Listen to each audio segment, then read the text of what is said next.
संवाद उपनिषद श्रृंखला में आज का विषय ज्ञान और कर्म भाग 6। मूल में तथ्य यह सामने आता है कि जब तक प्रेम आत्मा के धरातल को नहीं छूता उसमें गहराई नहीं आती, समर्पण नहीं आता। बुद्धि सर्वाधिक घातक हथियार की तरह अपना कार्य करती है। एक दूसरे को अवसर मिलते ही तिरस्कृत करने लगते हैं, जबकि प्रिय का सम्मान स्वयं का ही सम्मान होना चाहिए। आखिर उसके दिल में तो अपमान करने वाला ही बैठा है, उसी का अपमान हो रहा है, उसी के चोट लग रही है। उसके अपमान में स्वयं का अपमान यदि दिखाई देना बंद हो जाए तो यह प्रमाण ही है कि दोनों अलग अलग जी रहे हैं। सम्मान के साथ अधिक स्वतंत्र रहा जा सकता है, क्योंकि बंधन तो अपेक्षाएं पैदा करती है। विशुद्ध प्यार अपेक्षा मुक्त रहता है। सम्मानजनक स्वतंत्रता और पूरक भाव ही प्यार का स्वरूप है और सुख और समृद्धि का कारक है। यही जीवन का मोक्ष है। साधना का अर्थ है अभ्यास के द्वारा दक्षता प्राप्त करना, अपने कार्यों को साधना, कार्य के दौरान शरीर को, बुद्धि को, मन को अपने नियंत्रण में रखना, ताकि हर कार्य को श्रेष्ठतम ढंग से समय पर पूरा किया जा सके। पतंजलि के अष्टांग योग में आसन को अभ्यास के शुरू में रखा गया है। आसन में शरीर पर नियंत्रण प्रधान है। प्राणायाम से बुद्धि और मन को साधा जाता है। उपासना का अर्थ भी नजदीक बैठना ही है। यह शुद्ध भावना का स्तुति जप ध्यान का क्षेत्र है।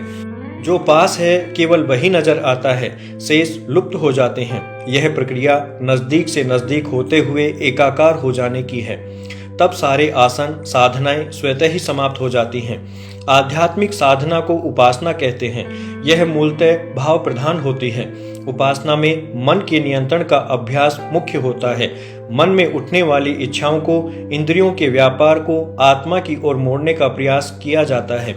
बाह्य जगत की गतिविधियों पर कुछ समय के लिए तो मानो विराम लग जाता है। आत्मा आगे इस मन को साथ लेकर ईश्वर के सानिध्य में पहुंचकर शांति का अनुभव करता है। जब मन स्वयं आत्मा में लीन हो जाए तब वह आनंद विज्ञान से जुड़ा अव्यय मन बन जाता है। निष्काम ब्रह्म रूप साधना उपासना में प्रवेश का द्वार खोलती है। उपासना मन का क्षेत्र है। लक्ष्य या इष्ट के पास बैठना, उससे एकाकार हो जाना, स्वयं के अस्तित्व को उसी में देख पाना उपासना होती है। शरीर और बुद्धि दोनों ही गौण हो जाते हैं। जब तक साधक और साध्य की भिन्नता स्पष्ट रूप से बनी रहती है, उपासना आगे नहीं बढ़ती। मीरा के कृष्ण मीरा से अलग थे, राधा के कृष्ण राधा से अलग नहीं थे। रुक्मणी कृष्ण के पांव दबा रही थी, उसे कृष्ण के पांव में छाला नजर आया। पूछा कृष्ण को कि आप तो पैदल भी नहीं चलते, फिर छाला कैसे हो गया?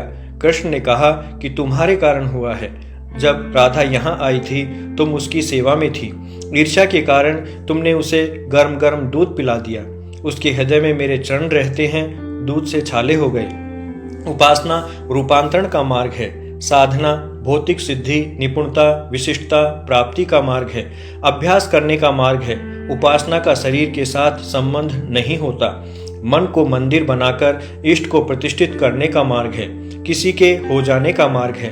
मन का स्वामी चंद्रमा है। सोम का क्षेत्र है, कृष्ण का क्षेत्र है।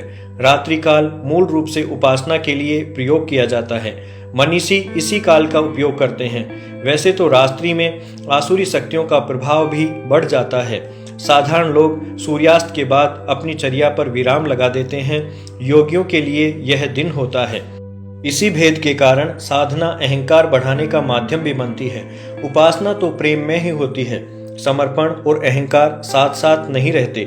साधना से व्यक्ति अनेक प्रकार की सिद्धियां भी प्राप्त करता है, चमत्कार दिखाने लग जाता है। यह भी अहंकार का ही प्रतीक है। सिद्धियां साधना का परिणाम होती हैं। वैराग्य से ऐश्वर्य की प्राप्ति होती है। ऐश्वर्य और सिद्धियों में व्यक्ति फिर से आसक्त होने लग जाता है।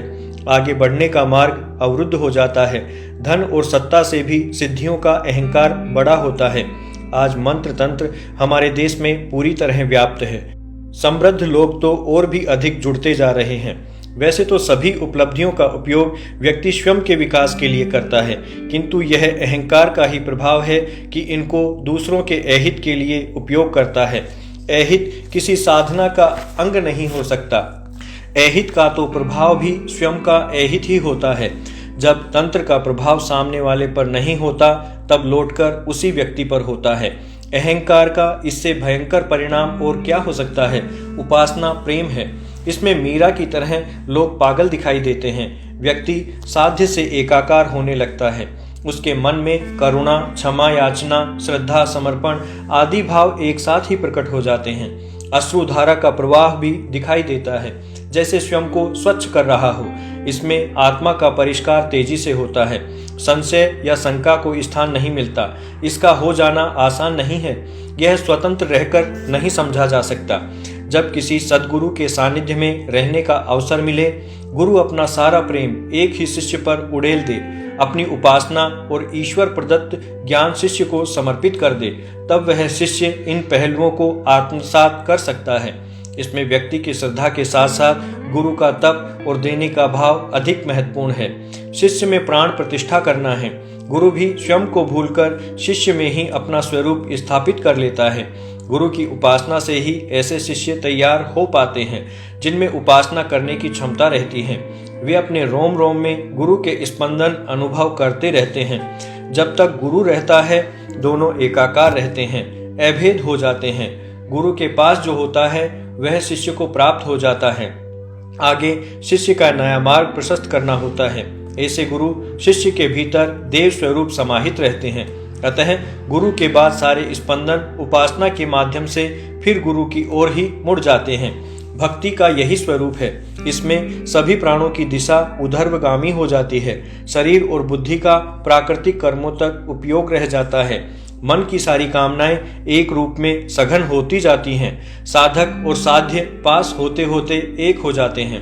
जब इष्ट देव को प्रसन्न करना हो अथवा कोई विशिष्ट शक्ति प्राप्त करने की इच्छा हो तो तप किया जाता है। इष्ट देव प्रसन्न होकर हमें वरदान देते हैं, हमारी इच्छा पूर्ण करते हैं। ध्रुव ने 6 वर्ष की आयु में खाने पीने की उम्र में तप किया और इष्टासन को हिला दिया। दूसरों को वरदान देने वाले भगवान कृष्ण को भी तप करना पड़ा। राम ने 14 वर्ष वन में रहकर तप किया। आज भी हर धर्म में तप का अपना स्वरूप और महत्व है।